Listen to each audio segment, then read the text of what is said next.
ಪ್ರಿಯರೇ, ವಿಜೇಂದ್ರ ಕ್ಷತ್ರಿಯ ಚಾನಲ್ಗೆ ಮತ್ತೊಮ್ಮೆ ನಿಮಗೆ ಸ್ವಾಗತ. ಈಗ ಲೇಟೆಸ್ಟ್ ಬ್ಲೂ ಪ್ರಿಂಟ್ ಪ್ರಕಾರ ಅ ಸನ್ನಿ ಮಾರ್ನಿಂಗ್ ಪ್ಲೇದಿಂದ ಒಂದು 1 ಮಾರ್ಕ್ ಕ್ವಶನ್, ಒಂದು 3 ಮಾರ್ಕ್ಸ್ ಕ್ವಶನ್, ಒಂದು 4 ಮಾರ್ಕ್ಸ್ ಕ್ವಶನ್. ಅದಕ್ಕೆ ಈ ಪ್ಲೇ, ಇದರ ಸಮರಿ, ಇದರ ಆನ್ಸರ್ಸ್ ಎಲ್ಲವೂ ನಿಮಗೆ ಚೆನ್ನಾಗಿ ಗೊತ್ತಿದ್ದರೆ 8 ಮಾರ್ಕ್ಸ್ ನೀವು ಪಡಿಬಹುದು. ಈ ವಿಡಿಯೋದಲ್ಲಿ ನಾನು 3 ಮಾರ್ಕ್ಸ್ಗೆ ಬರುವ ಇಂಪಾರ್ಟೆಂಟ್ ಕ್ವಶನ್ಸ್ ಮತ್ತು ಅದರ ಆನ್ಸರ್ಸ್ ಅನ್ನು ಕೊಟ್ಟಿದ್ದೀನಿ. Very apt, short and very cute answers are here.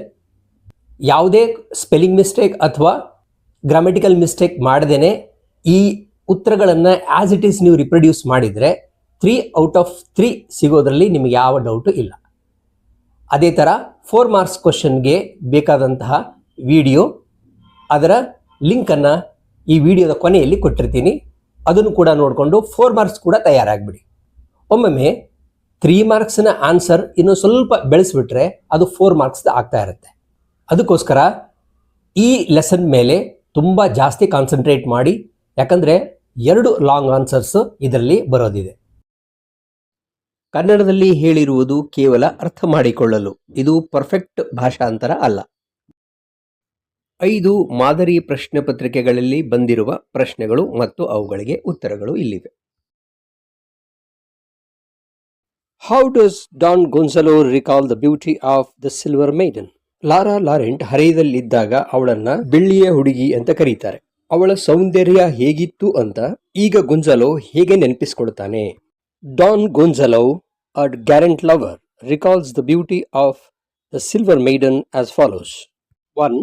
She was ideal, fair as lily, casting radiance. ಅವಳು ಮಾದರಿಯಾಗಿದ್ದಳು, ಲಿಲಿ ಹೂವಿನಷ್ಟು ಬೆಳ್ಳಗೆ ಇದ್ದಳು, ಪ್ರಭಾವಳಿಯನ್ನ ಹೊರಸೂಸುತ್ತಿದ್ದಳು. 2. She had attractive black eyes and jet black hair. ಅವಳು ಆಕರ್ಷಕವಾದ ಕಪ್ಪು ಕಣ್ಣುಗಳನ್ನು ಮತ್ತು ಕಾಡಿಗೆಯಂತಹ ಕರಿ ಕೂದಲುಗಳನ್ನು ಹೊಂದಿದ್ದಳು. 3. Her expression was sweet and uncommon. ಅವಳ ಮುಖಭಾವ ಬಹಳ ಮುದ್ದಾಗಿತ್ತು ಮತ್ತು ಅಸಾಮಾನ್ಯವಾಗಿತ್ತು. Her figure was perfect, as though God created a royal model.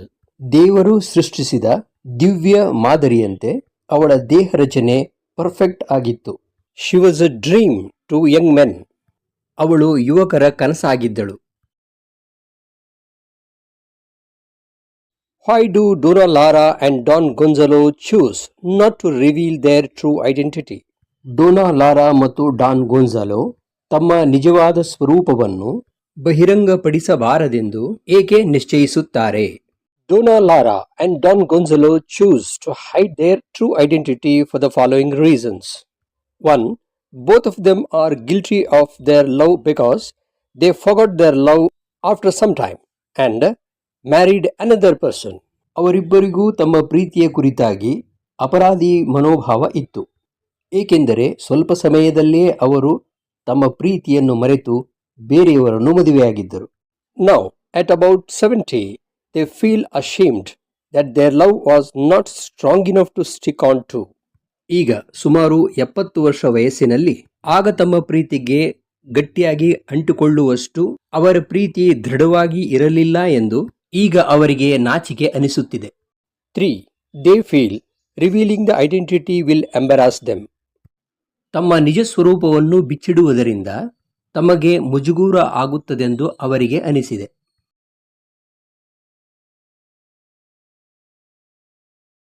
How does Donna Lara describe her own death in the play A Sunny Morning? Dona Lara ತನ್ನದೇ ಸಾವನ್ನು ಹೇಗೆ ವಿವರಿಸುತ್ತಾಳೆ? In order to hide her true identity, Donna Lara creates a story of her death. Dona Lara ತನ್ನ ನಿಜ ಸ್ವರೂಪವನ್ನು ಮುಚ್ಚಿಡಲು ತನ್ನ ಸಾವಿನ ಕಥೆಯನ್ನು ಸೃಷ್ಟಿಸುತ್ತಾಳೆ. She says that Lara Laurent was a devoted lover. Lara Laurent ಒಬ್ಬ ಸಮರ್ಪಿತ ಪ್ರೇಮಿಯಾಗಿದ್ದಳು ಎಂದು ಡೋನಾ ಲಾರಾ ಹೇಳುತ್ತಾಳೆ. After the duel, she waited for her gallant lover for a year. ಇಬ್ಬರ ಮಧ್ಯದ ಕಾಳಗದ ನಂತರ ತನ್ನ ಯೋಧ ಪ್ರಿಯತಮನಿಗಾಗಿ 1 ವರ್ಷಗಳ ಕಾಲ ಅವನು ಬರುವನೆಂದು ದಾರಿ ಕಾದಳು. She was desperate and deeply disappointed. ಅವಳು ತವಕಿಸಿದಳು ಮತ್ತು ತುಂಬಾ ನಿರಾಶೆಗೊಂಡಳು. She knew that she could not live without him. ಅವನಿಲ್ಲದೆ ತಾನು ಬದುಕುವುದಿಲ್ಲ ಎಂದು ಅವಳು ತಿಳಿದಿದ್ದಳು. One day she walked towards the sea. ಒಂದು ದಿನ ಅವಳು ಸಮುದ್ರದ ಕಡೆಗೆ ನಡೆದುಕೊಂಡು ಹೋದಳು. She wrote her lover's name on the sand. ತನ್ನ ಪ್ರಿಯತಮನ ಹೆಸರನ್ನು ಉಸುಕಿನ ಮೇಲೆ ಬರೆದಳು. She then sat on a rock looking at the horizon. ನಂತರ ಒಂದು ಕಲ್ಲಿನ ಮೇಲೆ ಕುಳಿತು ದಿಗಂತದತ್ತ ನೋಡುತ್ತಿದ್ದಳು. A big wave came and swept her away into the sea. ದೊಡ್ಡದೊಂದು ಅಲೆ ಬಂದು ಅವಳನ್ನು ಸಮುದ್ರದೊಳಗೆ ಕೊಚ್ಚಿಕೊಂಡು ಹೋಯಿತು. Why did Donna Lara call Don Gonzalo an ill-natured man in the beginning of the play A Sunny Morning? A Sunny Morning ನಾಟಕದ ಮೊದಲ ಭಾಗದಲ್ಲಿ Lara Don ಗೊಂಜಾಲೋನನ್ನು ಒಬ್ಬ ಕೆಟ್ಟ ಸ್ವಭಾವದ ಮನುಷ್ಯನೆಂದು ಏಕೆ ಕರೆದಳು? Don Gonzalo shows his ego by refusing to share a bench with a woman. Don Gonzalo ಒಬ್ಬ ಮಹಿಳೆಯ ಜೊತೆಗೆ ಪೀಠಾಸೀನವನ್ನು ಹಂಚಿಕೊಳ್ಳಲು ನಿರಾಕರಿಸುತ್ತಾ ತನ್ನ ಸ್ವಪ್ರತಿಷ್ಠೆಯನ್ನು ಪ್ರದರ್ಶನ ಮಾಡುತ್ತಾನೆ. He orders his servant to go and rout the 3 priests out, sitting on the bench. He claims it to be his bench. 3 ಜನ ಕುಳಿತಿರುವ ಒಂದು ಬೆಂಚ್ ತನ್ನದೇ ಎಂದು ಕ್ಲೇಮ್ ಮಾಡುವ ಅವನು ಆ ಪಾದ್ರಿಗಳನ್ನು ಎಬ್ಬಿಸಿ ಕಳಿಸುವಂತೆ ತನ್ನ ಸೇವಕನಿಗೆ ಆಜ್ಞೆ ಮಾಡುತ್ತಾನೆ. He walks towards a place where an old woman is feeding some birds and scares them away. ಅಲ್ಲಿ ಒಬ್ಬ ಮಹಿಳೆ ಹಕ್ಕಿಗಳಿಗೆ ಕಾಳುಗಳನ್ನು ತಿನ್ನಿಸುತ್ತಿರುವ ಜಾಗೆಗೆ ನಡೆದುಕೊಂಡು ಅವುಗಳ ಕಡೆಗೆ ಹೋಗಿ ಅವುಗಳನ್ನು ಹೆದರಿಸಿ ಓಡಿಸುತ್ತಾನೆ. He claims that it is a public place and doesn't care about the birds. ಅದು ಸಾರ್ವಜನಿಕ ಸ್ಥಳ ಆಗಿರುವುದರಿಂದ ಹಕ್ಕಿಗಳ ಬಗ್ಗೆ ತಾನು ತಲೆ ಕೆಡಿಸಿಕೊಳ್ಳುವುದಿಲ್ಲ ಎಂದು ಹೇಳುತ್ತಾನೆ. He tells Lara that she is a stranger and hence she should not speak to him.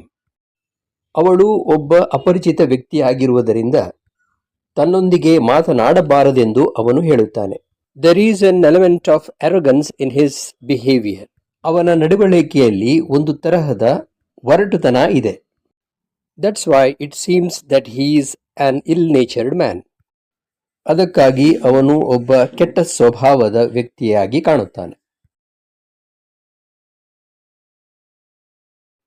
What led to a duel between the merchant and the gallant lover? ಯಾವುದರಿಂದಾಗಿ ಲಾರಾಳನ್ನು ಮದುವೆಯಾಗಲಿರುವ ವ್ಯಾಪಾರಿ ಮತ್ತು ಗೊಂಜಾಲೋ ಮಧ್ಯೆ ದ್ವಂದ್ವ ಕಾಳಗ ನಡೆಯಿತು? The following incident led to the duel between Gonzalo and the merchant, who is the fiancé of Lara Laurent. One night, Gonzalo, the gallant lover, is standing by the window and listening to the song sung by his beloved. ಒಂದು ರಾತ್ರಿ Gonzalo ಲಾರಾಳ ಕಿಟಕಿಯ ಹತ್ತಿರ ನಿಂತುಕೊಂಡು ಅವಳು ಹಾಡುವ ಹಾಡನ್ನು ಕೇಳುತ್ತಿರುತ್ತಾನೆ. Then, incidentally, Lara's fiancé comes there. ಆಗ ಅಲ್ಲಿಗೆ ಅನಿರೀಕ್ಷಿತವಾಗಿ ಲಾರಾಳನ್ನು ಮದುವೆಯಾಗಲಿರುವ ವ್ಯಕ್ತಿ ಅಲ್ಲಿಗೆ ಬರುತ್ತಾನೆ. He insults Gonzalo. That leads to a quarrel. ಅವನು ಗೊಂಜಾಲೋನನ್ನು ಅವಮಾನಿಸುತ್ತಾನೆ.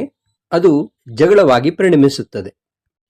And then the merchant challenges Gonzalo for a duel. ಆಗ ಆ ವ್ಯಾಪಾರಿ ಗೊಂಜಾಲೋಗೆ ದ್ವಂದ್ವ ಕಾಳಗಕ್ಕೆ ಆಹ್ವಾನಿಸುತ್ತಾನೆ. The next morning the duel takes place at the seashore. ಮಾರನೆಯ ದಿನ ಬೆಳಿಗ್ಗೆ ಸಮುದ್ರ ತೀರದಲ್ಲಿ ಅವರಿಬ್ಬರ ನಡುವೆ ಕಾಳಗ ನಡೆಯುತ್ತದೆ. ಕ್ವೆಶ್ಚನ್ ಬ್ಯಾಂಕ್ನಲ್ಲಿ ಒಟ್ಟು 7 ಪ್ರಶ್ನೆಗಳನ್ನು ಕೊಡಲಾಗಿದೆ. ಅದರಲ್ಲಿ ಕೆಲವು ಈಗಾಗಲೇ ಬಂದಿವೆ. ಉಳಿದವುಗಳನ್ನು ಉತ್ತರದೊಂದಿಗೆ ಮುಂದೆ ಕೊಡಲಾಗಿದೆ. Why is the early interaction between Donna Lara and Don Gonzalo is called as an ill-natured prelude?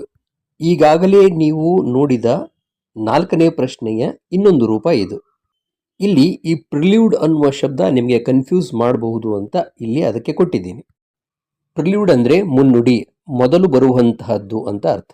Dona Lara ಮತ್ತು ಡಾನ್ ಗೊಂಜಾಲೋ ಮಧ್ಯೆ ಪ್ರಾರಂಭಿಕ ಮಾತುಕತೆ ಕೆಟ್ಟ ಮುನ್ನುಡಿಯಂತೆ ಇತ್ತು ಏಕೆ ಅಂತ ಅರ್ಥ ಇದು. ಇದರ ಉತ್ತರವನ್ನ ಆಲ್ರೆಡಿ 4ನೇ ಪ್ರಶ್ನೆಗೆ ಕೊಡಲಾಗಿದೆ. How did the gallant young man and the silver maiden interact with each other during their youthful days? ತಮ್ಮ ಯೌವನದಲ್ಲಿ ಗುಂಜಲು ಮತ್ತು ಲಾರಾ ಅವರು ಹೇಗೆ ಸ್ಪಂದಿಸಿದರು? The gallant young man, Don Gonzalo, loves a maiden called the Silver Maiden, who lives in a villa called Marisela. ಮಾರಿಸೇಲಾ ಎಂಬ ವಿಲ್ಲಾದಲ್ಲಿ ವಾಸವಾಗಿರುವ the silver maiden ಎನ್ನುವ ಯುವತಿಯನ್ನು Don Gonzalo ಪ್ರೀತಿಸುತ್ತಾನೆ. Every morning riding on a horse back, Gonzalo passes by the window where Laura waits for him.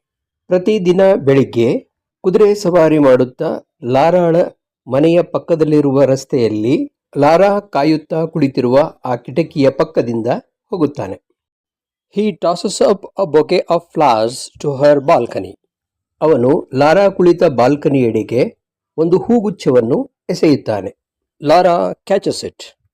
Lara ಅದನ್ನು ಹಿಡಿದುಕೊಳ್ಳುತ್ತಾಳೆ. And in the afternoon, Gonzalo returns by the same path. ಮಧ್ಯಾಹ್ನ Don Gonzalo ಅದೇ ದಾರಿಯಲ್ಲಿ ವಾಪಸ್ ಬರುತ್ತಾನೆ. This time, the silver maiden tosses a bouquet and Gonzalo would catch it. ಈ ಬಾರಿ Lara ಎಸೆಯುವ ಹೂಗುಚ್ಛವನ್ನು Gonzalo ಹಿಡಿಯುತ್ತಾನೆ. This is the only interaction between Lara and Gonzalo in their youth.